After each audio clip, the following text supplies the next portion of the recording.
Shalom, jumpa kembali kita di dalam ibadah kelas pra-remaja hari Minggu tanggal 16 Januari 2022. Sukacita kalau pada pagi hari ini kita bisa bersama-sama. Lose juga mengucapkan selamat tahun baru kepada adik-adik, juga selamat memasuki semester genap. Ya, nah adik-adik di semester yang baru, Lose harap kalian tetap semangat ya. Belajar semakin rajin, tidak lupa untuk berdoa mohon pertolongan Tuhan supaya kita diberi kepintaran. Nah, adik-adik hari ini kita akan kembali beribadah. Sebelumnya, ayo kita bersama-sama berdoa. Bapa di surga, terima kasih kalau pada pagi hari ini kami boleh berkumpul di dalam ibadah kelas pra-remaja. Tuhan, kami tahu bahwa hari ini kami bisa beribadah tentu saja karena kemurahan Tuhan semata. Tuhan, tolonglah kami supaya kami dapat menyediakan hati kami untuk diisi dengan kebenaran firman-Mu. Juga kami mohon pertolongan Roh Kudus-Mu supaya kami dapat memuliakan Engkau melalui suara puji-pujian kami. Terima kasih Tuhan Yesus. Di dalam nama Tuhan Yesus kami berdoa dan mengucap syukur. Amin. Adik-adik, mari kita bersama-sama memuliakan Tuhan melalui puji-pujian berikut ini.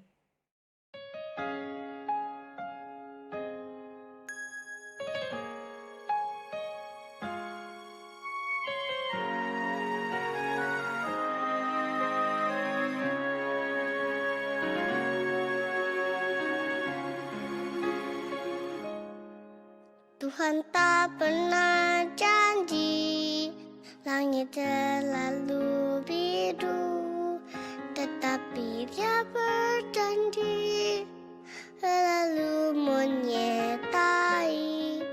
Tuhan tak pernah janji jalan selalu rata, tetapi Dia berjanji berikan kekuatan.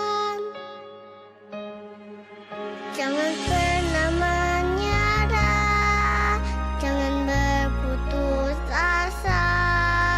Mujizat Tuhan ada saat hati menyembah.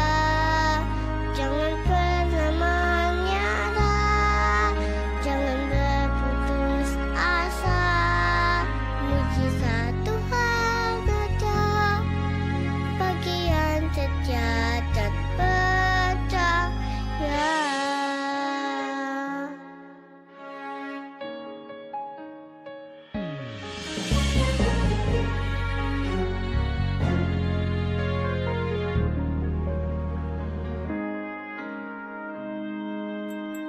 Tuhan tak pernah janji langit selalu biru, tetapi Dia berjanji selalu menyertai. Tuhan tak pernah janji jalan selalu rata, tetapi Dia berjanji berikan kekuatan. Jangan pernah menyerah, jangan berputus asa. Mujizat Tuhan ada saat hati menyembah. Jangan pernah menyerah, jangan berputus asa. Mujizat Tuhan ada bagi yang setia dan percaya.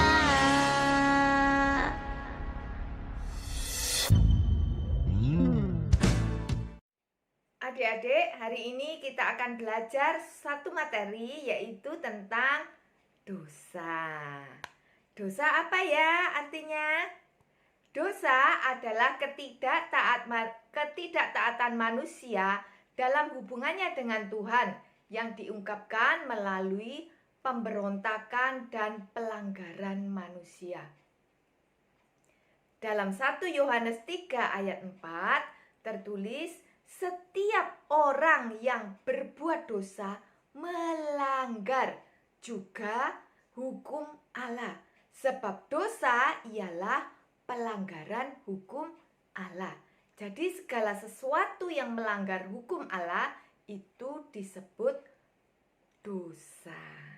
Nah, adik-adik, mungkin kita berkata, saya berbuat dosa ya gak jahat-jahat amat sih. Saya kan gak sampai misalnya membunuh, mencuri, atau merampok. Ya kalau dosa-dosa kecil ya mungkin iya sih, misalnya iri hati, berbohong, begitu. Nah, adik-adik, ingatkan bahwa semua dosa di hadapan Allah adalah sama. Tidak ada dosa kecil, tidak ada dosa besar. Nah, kalau dipikir-pikir lagi, kenapa sih seseorang itu kok bisa berbuat dosa? Ayo, kenapa? Biasanya ketika dosa itu sudah menjadi sesuatu yang wajar di lingkungan sekitarnya. Jadi ikut-ikutan ya. Ketika teman-teman satu kelas semua pada mencontek, maka mencontek itu dianggap sebagai sesuatu yang wajar. Sehingga ikut juga menyontek ya. Tidak terasa kalau sudah berbuat dosa. Padahal itu juga melanggar hukum Tuhan. Atau mungkin juga seseorang berbuat dosa karena keadaan yang terdesak. Misalnya ketika kita ditanya, "Loh, vas bunganya mama kok pecah?" Nah, kemudian walaupun kita tidak sengaja, kemudian kita mulai mencari-cari alasan yang akibatnya membuat kita berbohong ya. Karena kita terdesak, akhirnya kita juga bisa berbuat dosa. Nah, masih banyak sebab-sebab yang membuat orang bisa berbuat dosa. Namun apapun sebabnya, tidak ada dosa yang kecil ataupun besar. Semua dosa adalah sama di hadapan Tuhan ya. Nah, dosa itu kalau misalnya kecil, maka biasanya akan merembet ya. Dari kecil, besar sedikit, lama-lama tambah sering berbuat dosa ya, seperti terjerat dan akhirnya tidak bisa lepas ya. Ayo adik-adik, kita belajar dari salah seorang tokoh Alkitab, yaitu Raja Daud ya. Raja Daud adalah seseorang yang menjadi panutan di dalam Alkitab ya, karena dia adalah seorang raja yang pemberani, bijaksana ya, dan juga taat akan perintah Tuhan. Namun Raja Daud juga pernah jatuh di dalam dosa. Ayo kita baca di kitab 2 Samuel 11 ayat 1 sampai 27. Pada pergantian tahun, pada waktu raja-raja biasanya maju berperang, maka Daud menyuruh Yoab maju beserta orang-orangnya dan seluruh orang Israel. Mereka memusnahkan Bani Amon dan mengepung kota Raba, sedang Daud sendiri tinggal di Yerusalem. Sekali peristiwa pada waktu petang, ketika Daud bangun dari tempat pembaringannya, lalu berjalan-jalan di atas sotoh istana, tampak kepadanya dari atas sotoh itu seorang perempuan sedang mandi. Perempuan itu sangat elok rupanya. Lalu Daud menyuruh orang bertanya tentang perempuan itu, dan orang berkata, "Itu adalah Batsheba binti Eliam, istri Uria orang Het itu." Sesudah itu Daud menyuruh orang mengambil dia. Perempuan itu datang kepadanya. Lalu Daud tidur dengan dia. Perempuan itu baru selesai membersihkan diri dari kenajisannya. Kemudian pulanglah perempuan itu ke rumahnya. Lalu mengandunglah perempuan itu dan disuruhnya orang memberitahukan kepada Daud. Demikian. Aku mengandung. Lalu Daud menyuruh orang kepada Yoab mengatakan, Suruhlah Uria orang Het itu datang kepadaku. maka Yoab menyuruh Uria menghadap Daud. Ketika Uria masuk menghadap dia, bertanyalah Daud tentang keadaan Yoab dan tentara dan keadaan perang. Kemudian berkatalah Daud kepada Uria, Pergilah ke rumahmu dan basuhlah kakimu. ketika Uria keluar dari istana, maka orang menyusul dia dengan membawa hadiah raja. Tetapi Uria membaringkan diri di depan pintu istana bersama-sama hamba tuannya dan tidak pergi ke rumahnya. Diberitahukan kepada Daud demikian. Uria tidak pergi ke rumahnya. Lalu berkatalah Daud kepada Uria, Bukankah engkau baru pulang dari perjalanan? Mengapa engkau tidak pergi ke rumahmu?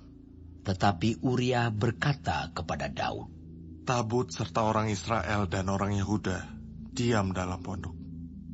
Juga tuanku Yoab dan hamba-hamba tuanku sendiri berkemah di padang. Masakan aku pulang ke rumahku untuk makan, minum, dan tidur dengan istriku?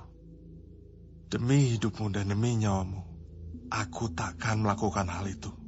kata Daud kepada Uria, Tinggallah hari ini di sini. Besok aku akan melepas engkau pergi. Jadi Uria tinggal di Yerusalem pada hari itu. Keesokan harinya, Daud memanggil dia untuk makan dan minum dengan dia. Dan Daud membuatnya mabuk. Pada waktu malam, keluarlah Uria untuk berbaring tidur di tempat tidurnya, bersama-sama hamba-hamba tuannya. Ia tidak pergi ke rumahnya. Paginya Daud menulis surat kepada Yoab dan mengirimkannya dengan perantaraan Uria. Ditulisnya dalam surat itu demikian. Tempatkanlah Uria di barisan depan dalam pertempuran yang paling hebat. Kemudian kamu mengundurkan diri daripadanya, supaya ia terbunuh mati. Pada waktu Yoab mengepung kota Raba, ia menyuruh Uria pergi ke tempat yang diketahuinya ada lawan yang gagah perkasa. Ketika orang-orang kota itu keluar menyerang dan berperang melawan Yoab, maka gugurlah beberapa orang dari tentara, dari anak buah Daud. Juga Uria, orang Het itu, mati. Kemudian Yoab menyuruh orang memberitahukan kepada Daud jalannya pertempuran itu. Ia memerintahkan kepada suruhan itu demikian. Jika engkau sudah selesai mengabarkan jalannya pertempuran itu kepada raja, dan jikalau raja menjadi geram dan berkata kepadamu, mengapa kamu demikian dekat ke kota itu untuk berperang? Tidakkah kamu tahu bahwa orang akan memanah dari atas tembok? Siapakah yang menewaskan Abimelek bin Yerubeset? Bukankah seorang perempuan menimpakan batu kilangan kepadanya dari atas tembok, sehingga ia mati di Tebes? Mengapa kamu demikian dekat ke tembok itu? Maka haruslah engkau berkata, juga hambamu Uria, orang Het itu, sudah mati. Lalu pergilah suruhan itu, dan sesampainya ia memberitahukan kepada Daud segala yang diperintahkan Yoab kepadanya. Suruhan itu berkata kepada Daud, Orang-orang itu lebih kuat daripada kami dan keluar menyerang kami di padang. Tapi kami mendesak mereka kembali sampai ke lubang pintu gerbang. Pada waktu itu pemanah-pemanah menembak kepada hamba-hambamu dari atas tembok, sehingga beberapa dari hamba raja mati. Juga hambamu Uria, orang Het itu, sudah mati. Kemudian berkatalah Daud kepada suruhan itu, Beginilah kau katakan kepada Yoab, janganlah sebal hatimu karena perkara ini, sebab sudah biasa pedang makan orang ini atau orang itu.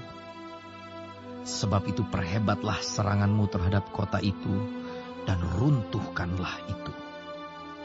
Demikianlah kau harus kuatkan hatinya. Ketika didengar istri Uria bahwa Uria suaminya sudah mati, maka merataplah ia karena kematian suaminya itu.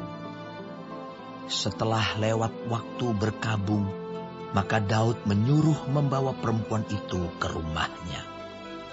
Perempuan itu menjadi istrinya dan melahirkan seorang anak laki-laki baginya. Tetapi hal yang telah dilakukan Daud itu adalah jahat di mata Tuhan.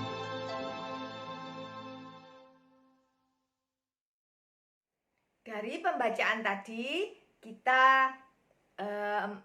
mempelajari ya bagaimana Raja Daud jatuh di dalam dosa.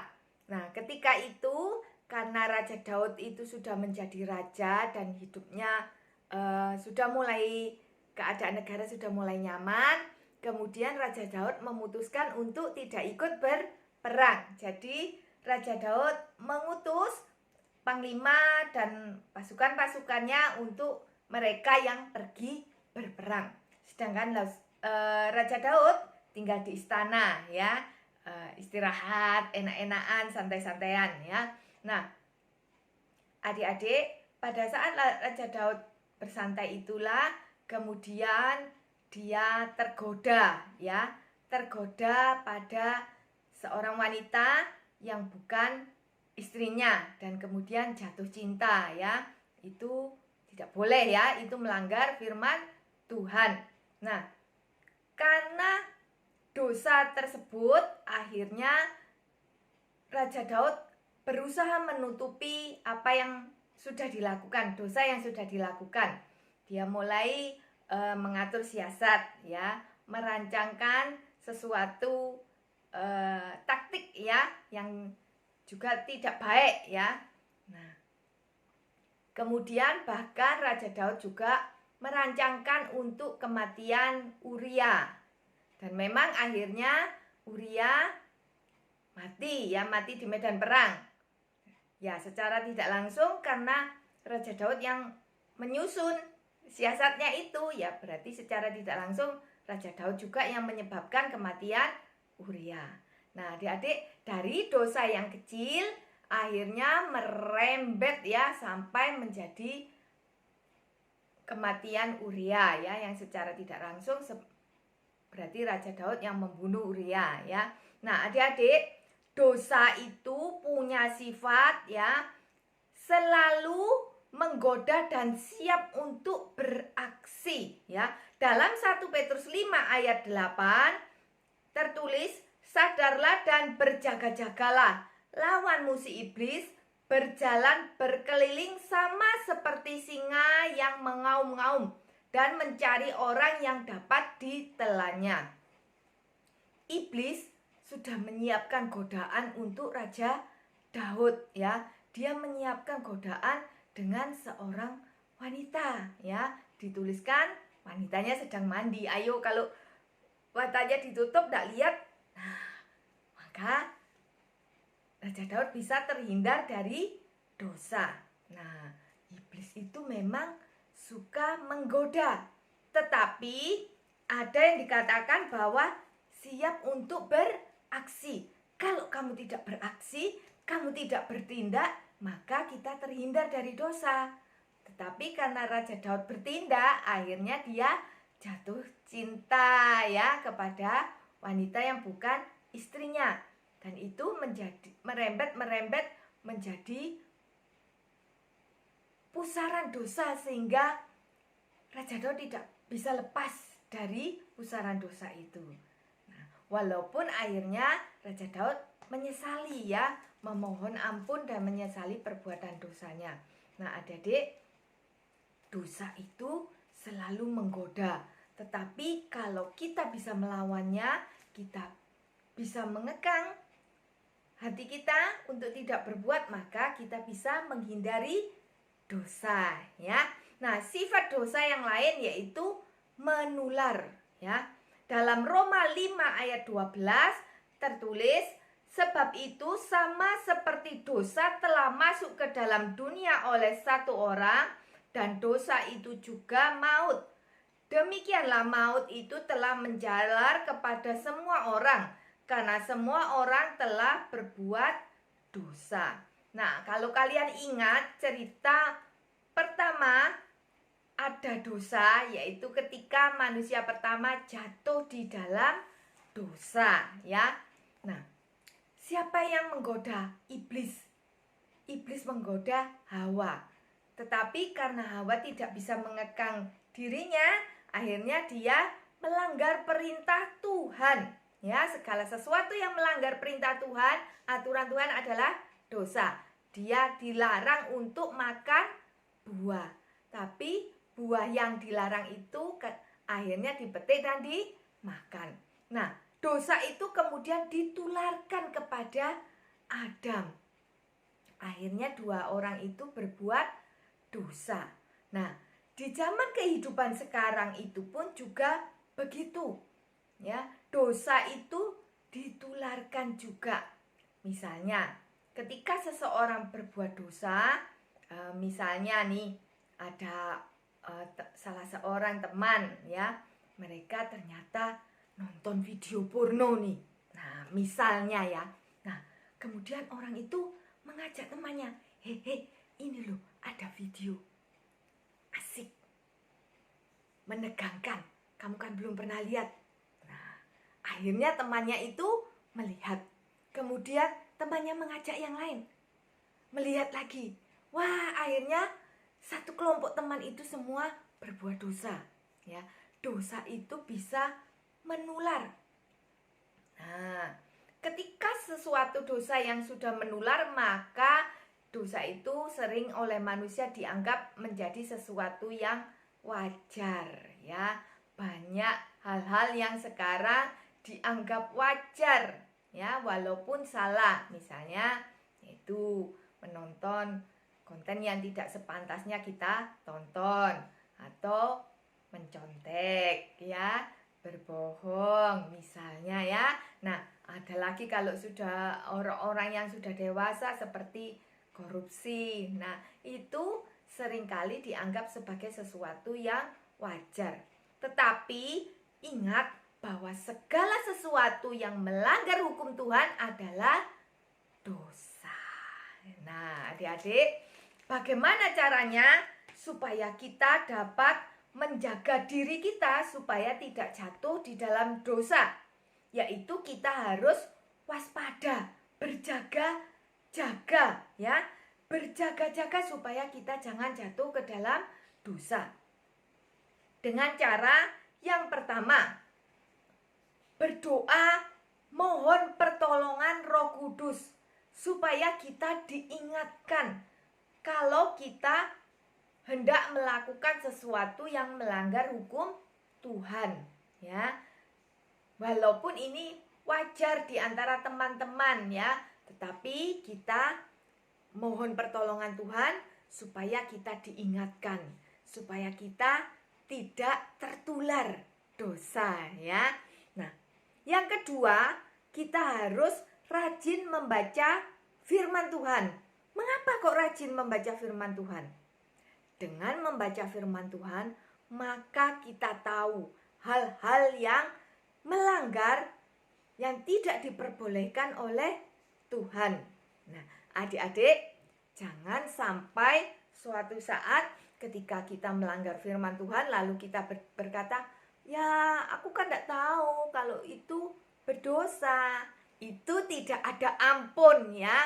Kamu tahu tidak tahu, kalau kamu melanggar firman Tuhan, maka itu adalah dosa, ya. Nah, hal yang ketiga yaitu kita harus menjaga pergaulan kita. Menjaga pergaulan dan gaya hidup. Kalau kalian punya teman-teman yang suka berdosa, suka melanggar aturan Tuhan, adik-adik jangan bergaul dengan mereka. Karena ingat, dosa itu menular, ya. Kalian harus melindungi diri kalian dari dosa, ya. Kalau kalian digoda terus oleh dosa, maka akan semakin lama semakin sulit untuk menghindar, ya, untuk melepaskan diri dari jerat dosa, ya. Jangan bergaul dengan orang-orang yang sudah terbiasa berbuat dosa. Nah, adik-adik, di dalam kitab 1 Korintus 10 ayat 12 berkata, sebab itu siapa yang menyangka bahwa ia adalah teguh berdiri, hati-hatilah supaya ia jangan jatuh. Jadi dinasihatkan bahwa kita harus berhati-hati. Jangan kita lengah, ya. Ketika orang menyangka bahwa dirinya tidak teguh dan tidak bisa berbuat dosa, itu menjadi celah orang untuk malah tidak waspada dan mudah jatuh di dalam dosa. Nah, adik-adik, ayat dari 1 Korintus 10 ayat 12 ini akan menjadi ayat hafalan kita hari ini. Ayo kita baca sama-sama. 1 Korintus 10 ayat 12. Sebab itu siapa yang menyangka bahwa ia teguh berdiri, hati-hatilah supaya ia jangan jatuh, ya. Nah, Lese mengajak adik-adik untuk menghafalkan ayat tersebut. Lese tunggu ayat hafalannya, boleh melalui rekaman audio dan dikirimkan ke WA-nya Lese. Lese tunggu, ya. Nah, demikian firman Tuhan hari ini. Mari kita bersama-sama berdoa. Bapa di surga, terima kasih untuk firman Tuhan yang sudah kami dengar. Firman Tuhan tentang dosa. Tuhan, kami menyadari bahwa kami adalah makhluk yang lemah, yang bisa tergoda dan juga bisa tertular oleh dosa. Tuhan, berikan kami pertolongan Roh Kudus-Mu, supaya kami dapat menjaga diri kami, supaya kami tidak mudah jatuh di dalam dosa. Tuhan, tolonglah kami. Hanya di dalam nama Tuhan Yesus kami berdoa dan mengucap syukur. Amin. Adik-adik, tiba saatnya kita juga diberi kesempatan untuk memberikan persembahan. Uang persembahan bisa adik-adik kumpulkan di dalam dompet kalian.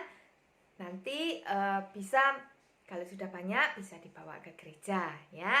Ayo kita mengumpulkan persembahan kita sambil menyanyikan pujian berikut ini.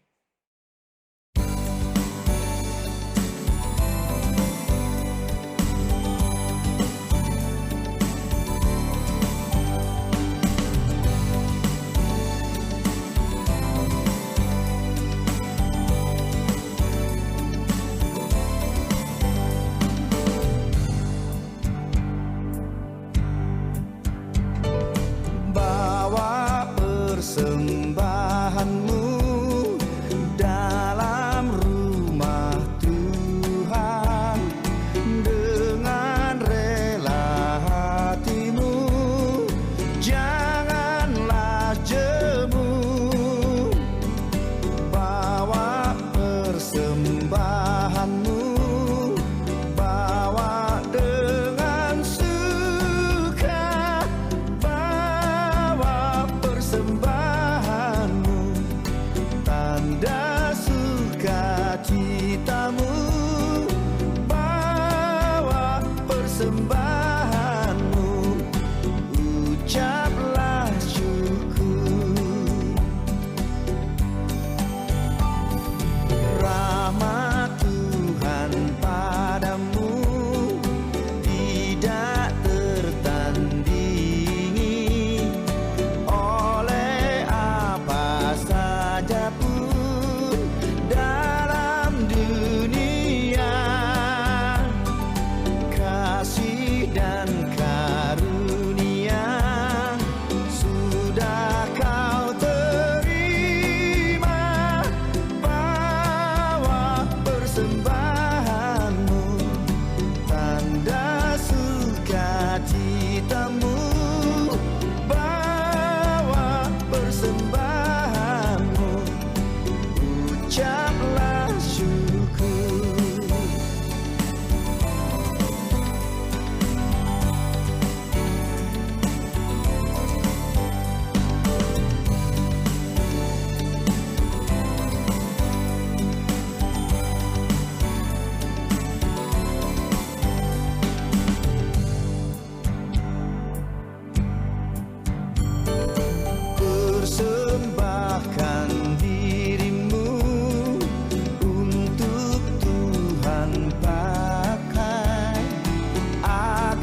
pengumuman untuk minggu ini, adik-adik tetap setia berdoa, menjaga kesehatan, menjaga protokol kesehatan ya, mengikuti protokol kesehatan. Nah, Lose berharap kita bisa berjumpa lagi minggu depan dalam ibadah kelas remaja. Untuk adik-adik, Lose ingatkan, jangan malas ya membaca firman Tuhan. Setiap hari Lose membagikan renungan ya, setiap hari. Jangan malas membaca firman Tuhan ya, karena firman Tuhan adalah senjata kita melawan iblis. Ayo kita berdoa untuk persembahan kita dan untuk mengakhiri ibadah kita hari ini. Bapa di surga, terima kasih karena berkat Tuhan yang sudah kami terima melalui keluarga kami. Tuhan, kami mengucap syukur bahwa sampai hari ini Tuhan memberikan kami tubuh yang sehat, juga memberikan kami kesempatan untuk beribadah. Tuhan Yesus, kami mengucap syukur, kami membawa persembahan kepada Tuhan. Mohon Tuhan menerima persembahan kami dan memberkati persembahan kami untuk kemuliaan Tuhan. Bapa di surga, pada saat ini kami juga berdoa untuk semua adik-adik yang sudah mengikuti kebaktian melalui online hari ini. Kiranya Tuhan yang memberkati mereka dengan sukacita dan keberanian untuk melawan dosa. Tuhan Yesus, kami juga berdoa untuk adik-adik yang mulai malas, mulai undur. Kami merindukan jamahan Tuhan, memohonkan semangat baru untuk mereka supaya mereka kembali setia beribadah. Untuk adik-adik yang sedang sakit atau ada anggota keluarganya yang sedang sakit, kami berdoa mohon jamahan Tuhan memberikan kesembuhan. Terima kasih Tuhan. Di dalam nama Tuhan Yesus kami berdoa dan mengucap syukur. Amin. Demikian ibadah kita hari ini. Tuhan Yesus memberkati. Sampai jumpa lagi minggu depan. Happy Sunday. God bless you.